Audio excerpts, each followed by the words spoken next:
In this video, we'll see how to use the Klarna application in-store and online. So let's get started. The top 3 sections are to pay for the existing orders or shop with Klarna, in-store and online. Below that, we have some quick options to browse the application. You will learn those by using the app. Down below, we have the featured stores, recently viewed and rewards available right now.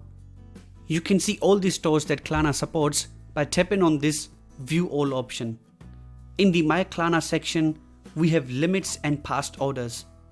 This section also shows our profile information. To see the active and used cards, touch on the one-time card option. The active cards are those that you have generated but haven't used yet. Active cards expire after 24 hours of generating. Before we make a purchase, we want to ensure that the payment information is up to date. For that, we'll go to Payment Methods and check the Added Card. If this section is empty, you will need to add a credit or debit card. Alright, with all being covered, let's see how to use the application online. We'll tap on this search button to search for the outlet. For this video, I will go to the Adidas website. If you can't find the store, you can still use the application and pay by tapping on this Search on Google button. I will touch on the displayed icon. On the next screen, you will see the store's website.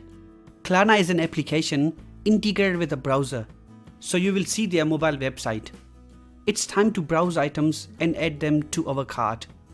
I'll search for the item that I need and add it to the cart. Once done, I'll go to the checkout page. We will fill all the required information on the checkout page and proceed to the payment page. Here, we will select the credit card option. This is where Klarna plays its part. We tap on this Pay with Klarna option and a small window displays with some information. The message also shows your estimated balance down below.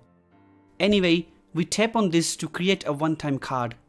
Usually, the app automatically detects the total amount, but you get this screen to insert the amount manually if it doesn't. In our case, it's $150, so I'll put that there. It also asks if you like to add a shipping cover that covers in situations like claims and chargebacks. I won't add the cover and continue to the next screen. On the following screen, you see the payment breakdown with total cost. When you press this continue button, the app charges the first payment as a reserve fee. This fee comes back if you don't use the card. The app may do a soft credit check, which involves checking if you have enough money in your account and your history with Klarna. On the final screen, you review and make sure everything is correct. After that, it generates a ghost card to use on the website. We'll copy the number and paste it into the area. In the name field, use your own name. A cool thing about the application is that when the keyboard is open, you see a bar with details. You can fill out the information as it is. Let's fill in the expiry date. Or we can simply tap on the specific info to automatically fill it. For example, I'll touch on this CVV when the pointer is in the CVV area. Let's tap on the Place Order button to place the order. The company will verify the card and proceed with the payment. That's it.